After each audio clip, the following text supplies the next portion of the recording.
ابن شہاب زہری بنو امیہ کا چیف جسٹس تھا. تفصیلی واقعات ہے لیکن وقت نہیں بچا. میں چاہتا ہوں جی بھر کے آج ہم مصائب کریں, مجھے کل کی بھی کسک رہے گی. تو یہ بنو امیہ کی طرف سے قاضی القضات تھے, لیکن ایک ایسا واقعہ پیش آیا کہ امام سجاد سے قریب ہو گئے, اتنے قریب کہ ان کا پورا خانوادہ امام سے محبت کرنے لگ گئے. یہاں تک کہ جناب محمد ابن مسلم کے بیٹے کی شادی کا مرحلہ آیا, ابن شہاب زہری. تو جب بیٹے کی شادی کا مرحلہ آیا تو بیٹے نے کہا بابا میری خواہش ہے کہ امام سجاد میری شادی میں شرکت فرمائے.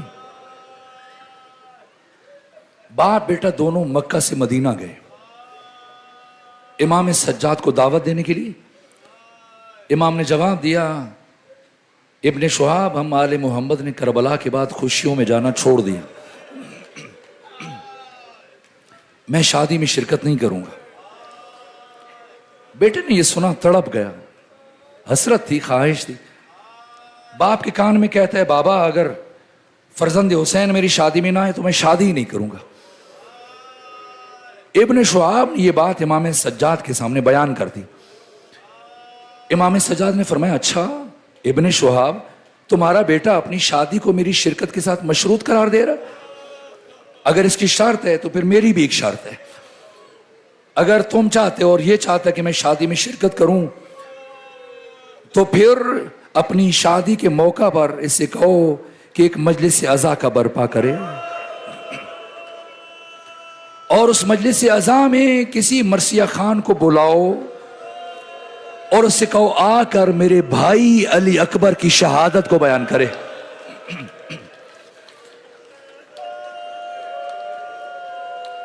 اب سمجھیں اس شہادت کو سننے کے لیے کون کون آتا ہے. درد ہے, معصومین کے دلوں میں درد ہے. سب سے مشکل ودا روز عاشور یا امام حسین کا تھا یا جناب علی اکبر کا تھا. وقت نہیں کہ تفصیلی ودا کو میں بیان کروں. جب خیمے سے باہر آئے اور جب امام حسین سے ودا ہونے لگے, روز عاشور امام حسین نے اپنے بیٹے علی اکبر کے لیے وہ جملہ کا جو کسی دوسرے شہید کے لیے نہیں فرمایا. ادھر علی اکبر کو روانہ کیا اور ادھر سید مہدی بحر العلوم لکھتے ہیں کہ حسین ابن علی اکبر کی سواری کے پیچھے اس طرح سے چل رہے تھے جس طرح سے 1 برس کا بچہ ہوتا ہے جو ابھی چلنا سیکھ رہا ہوتا ہے. کون ہے علی اکبر؟ ایک مرتبہ امام حسین نے آواز دی یا بنیا مہلن محلہ, بیٹا علی اکبر ذرا آہستہ آہستہ جاؤ, اور علی اکبر مڑ مڑ کر میری طرف دیکھتے ہوئے جانا. علی اکبر کی سواری چلی. سنیں یہ کیا ہوا؟ چند قدم طے کیے, جناب علی اکبر کی سواری نے یا جناب علی اکبر نے ایک آواز سنی, مڑ کر دیکھا, عجیب قیامت کا منظر تھا. حسین اوندھے منہ کربلا کی زمین پر گرے تھے.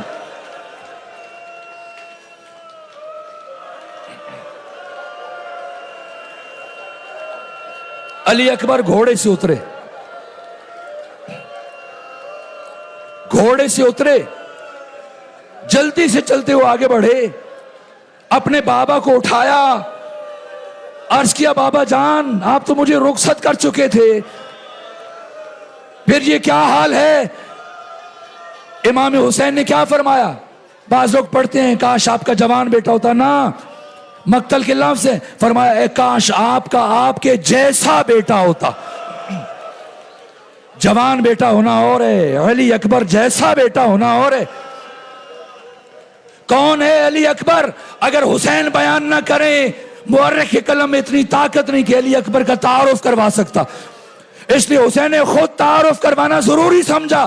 ایک بائیں ہاتھ سے اپنی داڑھی کو پکڑا, دائیں ہاتھ آسمان کی طرف اٹھایا, اللہ کو گواہ بنایا, کوئی انسان اس قابل نظر نہ آیا, اور کہا اللہم اشہد علی ہؤلاء القوم, پروردگار اب تو گواہ رہنا, قد برز الیہم غلام, اس جوان کو میدان جنگ کی طرف بھیج رہا ہوں, قد اشبہ الناس برسول اللہ, جو اس ساری کائنات میں تیرے رسول کی سب سے بڑی شبیہ ہے، صرف شکل میں، صورت میں نہ، خلقن و خلقن و منطقہ، کردار میں، گفتار میں، ظاہر میں، باطن میں، جس کا ظاہر بھی رسول جیسا، جس کی روح بھی تیرے رسول جیسی۔ پروردگار تو جانتا ہے، مجھے جب بھی اپنے نانا کی زیارت کا شوق ہوتا تھا، میں حسین کے اپنے بیٹے کے چہرے کی طرف دیکھتا تھا۔ بس میرے عزیزوں، اب علی اکبر کو روانہ کیا، گئے، اور سید ابن طاؤس نے اپنے مقتل اللحوف میں لکھا، کم ترین تعداد جو عمر ابن سعد ایک ایک سورما کو، ایک ایک پہلوان کو مقابلے میں بھیجتا ہے، جناب علی اکبر حلف غلط کی طرح سے مٹا دیتے، دوسرا، تیسرا، چوتھا، پانچواں، چھٹا، 80 دشمن فنار کیے، یہاں تک اتنی ہیبت طاری ہو گئی جناب علی اکبر کی کہ اب بار بار مبارزہ طلب کر رہے ہیں لیکن کوئی مقابلے میں نہیں آ رہا۔ کچھ سوچ کر کے علی اکبر دوبارہ خیام کی طرف لوٹے، آئے، بابا سے ملے اور ایک جملہ کہا بابا جان، اے کاش 2 گھونٹ پانی مل جائے، بابا جان اے کاش 2 گھونٹ پانی مل جائے۔ سمجھیں گے بچے جوان، سمجھیں گے اس جملے نے امام حسین کے دل پر کیا اثر کیا ہوگا۔ جب امام سجاد کی ولادت ہوئی، میں نے پڑھا امام حسین نے اذان و اقامت آپ کے کانوں میں کہنے کے بعد سفید پارچے میں لپیٹ کر آپ کو گھر کے اس گوشے میں رکھا جو تہجد اور نماز شب کے لیے خاص تھا، اور یہ کہا کہ میں اس بچے کو اللہ کے راستے میں نذر کرتا ہوں۔ مولا متقیان آگے بڑھے اور جناب امام سجاد کو اٹھایا، کہا میں اس بچے کو اپنی تحویل میں لیتا ہوں۔ پھر برابر 4 سال مولا متقیان امام سجاد کو ہمیشہ ساتھ رکھتے تھے، اور جب جناب علی اکبر کی ولادت ہوئی، امام حسین نے دوبارہ یہی کام کیا۔ اب کی دفعہ ثانی زہرا آگے بڑھی، کہ میں اس بچے کو اپنی تحویل میں لیتی اور میں اس بچے کی پرورش کروں گی۔ پھر 18 سال ثانی زہرا نے علی اکبر کی پرورش کی، اور ان 18 سالوں میں امام حسین نے کئی مرتبہ علی اکبر سے یہ کہا، بیٹا علی اکبر کچھ مانگو، میری حسرت ہے، میرا جی چاہتا ہے آپ مجھ سے کچھ مانگے، میں آپ کو دوں۔ اور جناب علی اکبر جواب دیتے، بابا کیا مانگوں؟ میری پھوپھی زینب میری ہر ضرورت کو میرے مانگنے سے پہلے پورا کر دیتی۔ 18 سالوں میں حسین کو حسرت رہی علی اکبر کچھ مانگے، علی اکبر نے کبھی کچھ نہیں مانگا۔ آج زندگی میں پہلی مرتبہ 2 گھونٹ پانی مانگ رہے۔ اب سوچیں حسین ابن علی کے دل کی حالت کیا ہوگی۔ فرمایا، بیٹا علی اکبر اپنی زبان میرے دہن میں رکھیں۔ علی اکبر نے اپنی زبان بابا کے دہن میں رکھی، فوراً گھبرا کر باہر نکال لی، کہا بابا آپ کی زبان تو مجھ سے زیادہ خشک ہو چکی ہے۔ فرمایا، بیٹا جائیے، آپ کے دادا علی، دادی فاطمہ زہرا حوض کوثر پر آپ کے انتظار کر رہے ہیں۔ بس بات کو سمیٹو میرے عزیزو، یہاں تک کہ علی اکبر دوبارہ میدان جنگ کی طرف گئے۔ ایک مرتبہ عمر ابن سعد نے کہا، اب کوئی اکیلے نہ جائے، یہ علی ابن ابی طالب کا پوتا ہے، علی کی شجاعت کا وارث ہے، سارے مل کر چاروں طرف سے اسے گھیر لو۔ یہاں تک کہ چاروں طرف سے دشمن کا لشکر سمٹ کر جناب علی اکبر پر حملوں پہ حملے کر رہا ہے۔ یہاں تک کہ اس اثناء میں سنان ابن انس نے آگے بڑھ کر جناب علی اکبر سے یہ جملہ کہا، علی اکبر آپ داد شجاعت دے رہے ہیں، کیا جنگ کر رہے ہیں، لیکن مڑ کر خیموں کی طرف دیکھیں، کسی نے آپ کے خیام کو آگ لگا دی۔ اب جو جناب علی اکبر نے مڑ کر دیکھا، اس شقی نے ایک ایسا نیزہ جناب علی اکبر کے سینے میں پیوست کیا، اور نیزہ مارنے کے بعد چھوڑا نہیں، اسے گھمانا شروع کیا، نیزے کو گھمانا شروع کیا، پھر نیزے کے دستے کو توڑا، اور اب علی اکبر سینے فرس پر ڈگمگا رہے ہیں۔ اور اس اثناء میں جبکہ زینے فرس پر جھول رہے ہیں، ایک شکی نے پیچھے سے بڑھ کر آپ کے سر اقدس پر گرز مارا۔ علی اکبر خود کو زینے فرس پر سنبھال نہ سکے، اتنے خوددار تھے کہ خود کو گھوڑے سے نیچے گرنے نہیں دیا، اپنی باہیں گھوڑے کی گردن میں ڈال دی. آپ کے سر کا خون گھوڑے کی آنکھوں میں جانا شروع ہوا. گھوڑے کو اب کچھ دکھائی نہیں دے رہا تھا، بجائے واپس جانے کے دشمن کے لشکر کی طرف چل پڑا. اور جب علی اکبر دشمن کے لشکر سے گزر رہے تھے، سنیں گے سید ابن طاؤس نے اپنے مقتل اللحوف میں لکھا ہے، جس کے ہاتھ میں جو ہتھیار تھا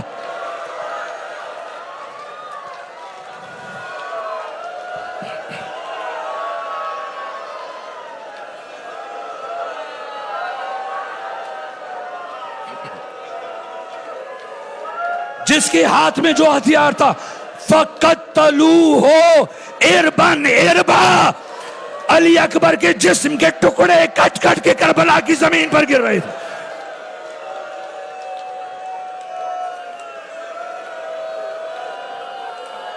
اور جب علی اکبر خود کو زین فرس پر نہ سنبھال سکے، ایک مرتبہ زمین پر آئے، بابا کو مدد کے لیے نہیں بلایا، اتنا کہا بیٹے کا آخری سلام قبول کیجئے.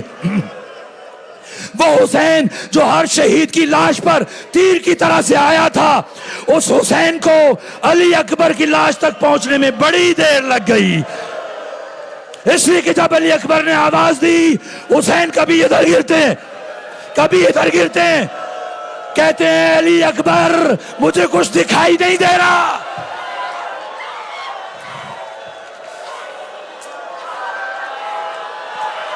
علی اکبر مجھے کچھ دکھائی نہیں دے رہا. علی اکبر مجھے آواز دو، میں تمہاری آواز کے سہارے تمہاری لاش تک آ سکوں. بس حسین پہنچے، کیسے پہنچے خدا جانتا ہے. آئے کیا دیکھا؟ علی اکبر ایڑیاں رگڑ رہے ہیں، ایک ہاتھ سینے پہ. امام نے پوچھا علی اکبر کیا ہوا؟ کہا بابا سنان ابن انس نے نیزہ مارا، انی میرے سینے میں رہ گئی. بابا سانس لینے میں بڑی تکلیف ہو رہی ہے، اگر زحمت نہ ہو اس نیزے کی انی کو کھینچ لیجئے. حسین ابن علی نے ایک زانو خاک کربلا پر رکھا، اپنا رخ نجف کی طرف کیا، یا علی کہتے ہوئے علی اکبر کے سینے سے جو انی کھینچی.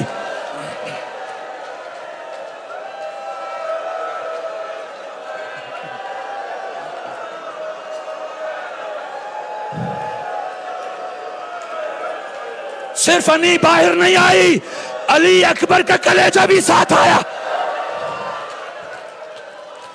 اللہ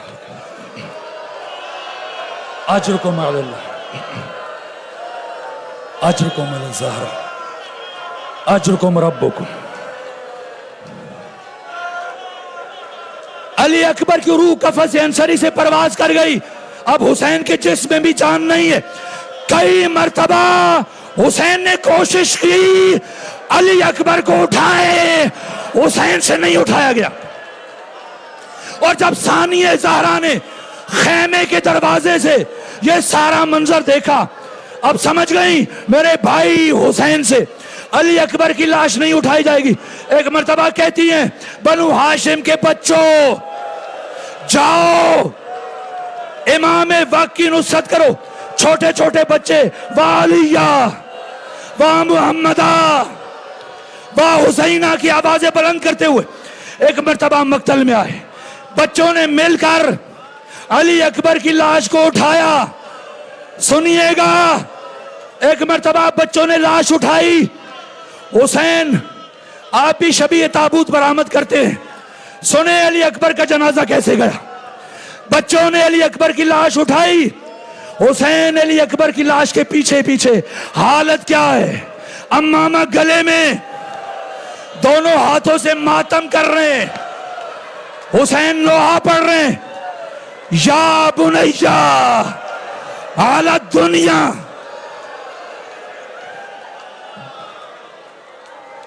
بیٹا علی اکبر تیرے بعد اس زندگانی دنیا پر خاک ہو. اب ہمت نہیں. آخری جملہ عرض کروں، یہ حسین کی حالت ہے. ام لیلہ کا کیا حال ہے؟ جب علی اکبر کی لاش پہنچی خیام میں کوہرام برپا ہوا، ساری بیبیاں اکٹھی ہوئیں. کچھ وقت گزرنے کے بعد ثانیہ زہرا نے فرمایا فضہ ام لیلہ نظر نہیں آ رہی، مجھے ام لیلہ نظر نہیں آ رہی.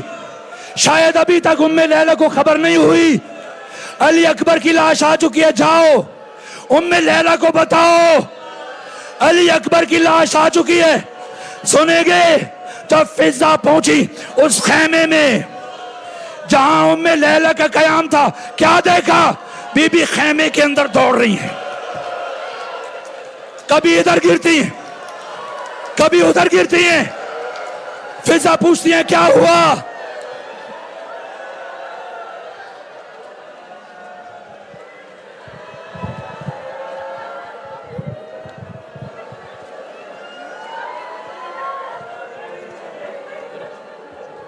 لاش اکبر پہ شاہ جب پہنچے، دل کو ہاتھوں سے تھام کر بولے تیری فرقت نے اے علی اکبر آگ دل میں میرے لگا دی ہے. آگ دل کی بجھاؤں میں کیسے، آگ دل کی بجھاؤں میں کیسے، تیرا لاشا اٹھاؤں میں کیسے. اکبر میرا سحر والا اکبر، اکبر میرا سحر والا اکبر. لاش اکبر پہ شاہ جب پہنچے، دل کو ہاتھوں سے تھام کر بولے تیری فرقت نے اے علی اکبر آگ دل میں میرے لگا دی ہے. آگ دل کی بجھاؤں میں کیسے، آگ دل کی بجھاؤں میں کیسے، تیرا لاشا اٹھاؤں میں کیسے. اکبر میرا سحر والا اکبر، اکبر میرا سحر والا اکبر، اکبر میرا سحر والا اکبر. زخم دل کے دکھاؤں میں کیسے، زخم دل کے دکھاؤں میں کیسے، تیرا لاشا اٹھاؤں میں کیسے. اکبر میرا سحر والا اکبر، اکبر میرا سحر والا اکبر. لاش اکبر پہ شاہ جب پہنچے، دل کو ہاتھوں سے تھام کر بولے تیری فرقت نے اے علی اکبر آگ دل میں میرے لگا دی ہے. آگ دل کی بجھاؤں میں کیسے، آگ دل کی بجھاؤں میں کیسے، تیرا لاشا اٹھاؤں میں کیسے. اکبر میرا سحر والا اکبر، اکبر میرا سحر والا اکبر، اکبر میرا سحر والا اکبر. تو ہے کڑیل جوان ہے بیٹا، باپ تیرا ضعیف ہے کتنا، نور آنکھوں کا ہو گیا رخصت، مجھ کو آتا نہیں نظر خیمہ، لے کے خیموں میں جاؤں میں کیسے، لے کے خیموں میں جاؤں میں کیسے، تیرا لاشا اٹھاؤں میں کیسے.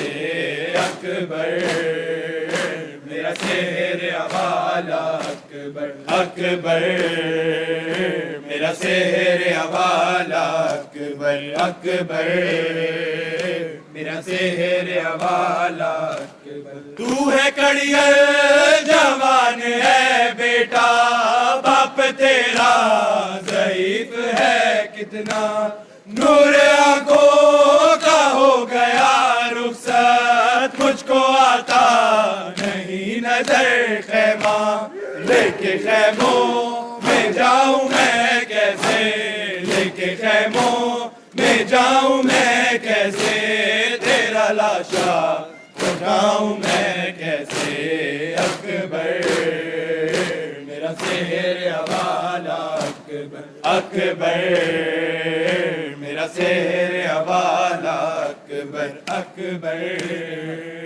میرا سحر حوالہ اکبر جس نے 18 سال پالا تھا کیسے دیکھے کہ وہ تیرا لاشا تیری شادی کا تھا جسے ارماں کیسے جھیلے گی وہ تیرا صدمہ تیری ماں کو بتاؤں میں کیسے تیری ماں کو بتاؤں میں کیسے تیرا لاشا اٹھاؤں میں کیسے اکبر میرا سحر حوالہ اکبر اکبر میرا سحر حوالہ اکبر اکبر میرا سحر حوالہ اکبر جس نے 18 سال پالا تھا کیسے دیکھے گی وہ تیرا لاشا تیری شادی کا تھا جسے ارماں کیسے جھیلے گی وہ تیرا صدمہ تیری ماں کو بتاؤں میں کیسے تیری ماں کو بتاؤں میں کیسے تیرا لاشا اٹھاؤں میں کیسے اکبر میرا سحر حوالہ اکبر اکبر میرا سحر حوالہ اکبر اکبر میرا سحر حوالہ اکبر دیکھ آیا ہے قاصد صغرا راہ تکتی ہے وہ دکھی بہنا تجھ کو بیمار نے بلایا ہے وعدہ صغرا کیا کیوں بلا ڈالا یہ دل سے لگاؤں میں کیسے یہ دل سے لگاؤں میں کیسے تیرا لاشا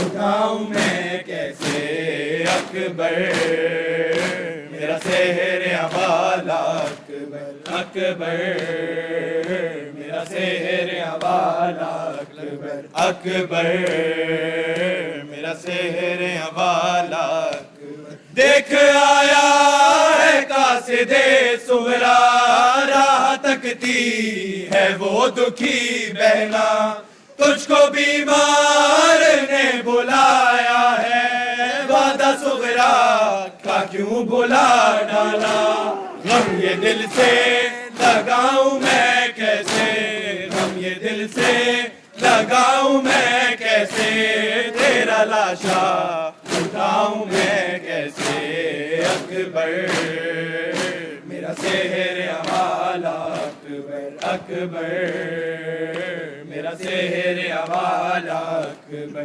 اکبر میرا سحر حوالہ اکبر بھائی بہنوں کا ہے عجب رشتہ جس کا ثانی کہیں نہیں ملتا روکے صغرا نے یہ لکھا اکبر ایک دنیا کی لاج رکھ لینا مر گیا تو بتاؤں میں کیسے مر گیا تو بتاؤں میں کیسے تیرا لاشا اٹھاؤں میں کیسے اکبر میرا سحر حوالہ اکبر اکبر میرا سحر حوالہ اکبر اکبر میرا سحر حوالہ اکبر بھائی بہنوں کا ہے عجب رشتہ جس کا ثانی کہیں نہیں ملتا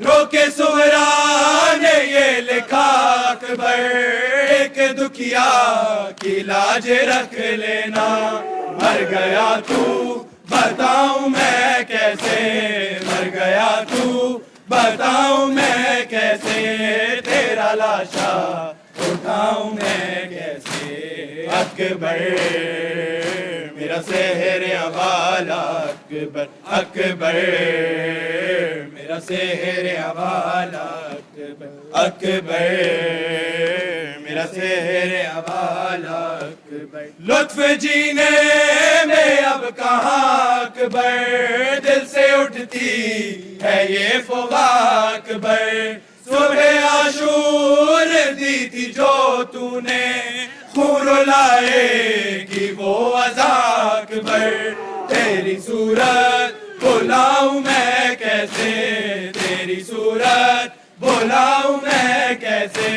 تیرا لاشا اٹھاؤں میں کیسے اکبر میرا سحر والا اکبر اکبر میرا سحر والا اکبر اکبر میرا سحر والا اکبر لطف جینے میں اب کہاں اکبر دل سے اٹھتی ہے یہ فغاں اکبر صبح عاشور دی تھی جو تو نے خون رلائے گی وہ اذاں اکبر تیری صورت بلاؤں میں کیسے تیری صورت بلاؤں میں کیسے تیرا لاشا اٹھاؤں میں کیسے اکبر میرا سحر والا اکبر اکبر میرا سحر والا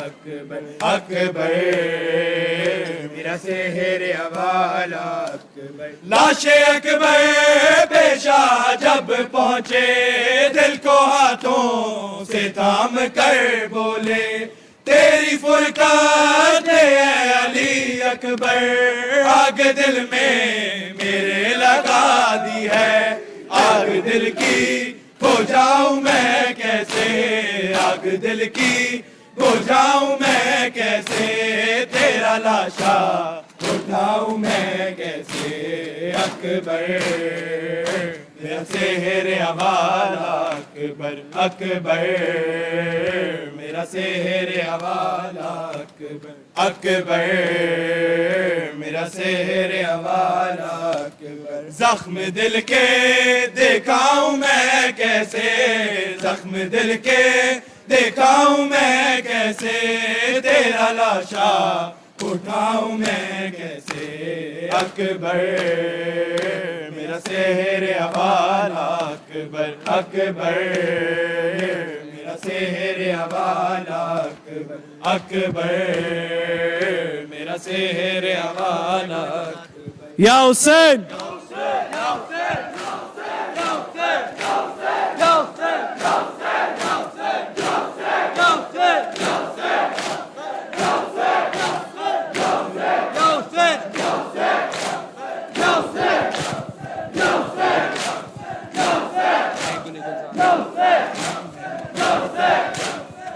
گل گلزار علی اکبرم اے گل گلزار علی اکبرم اے گل گلزار علی اکبرم اے گل گلزار علی اکبرم اے گل گلزار علی اکبرم اے گل گلزار علی اکبرم فاطمہ کا لال علی اکبرم اے گل گلزار علی اکبرم فاطمہ کا لال علی اکبرم علی اکبرم کشتے تینے جفا اکبرم کشتے تینے جفا جانے پہ در روح رسول خدا جانے پہ در روح رسول خدا بلبل باغ علی مرتضی بلبل باغ علی مرتضی کشتہ شرار علی اکبرم اے گل گلزار علی اکبرم فاطمہ کا لال علی اکبرم اے گل گلزار علی اکبرم فاطمہ کا لال علی اکبرم اے گل گلزار علی اکبرم علی اکبرم کشتہ تینے جفا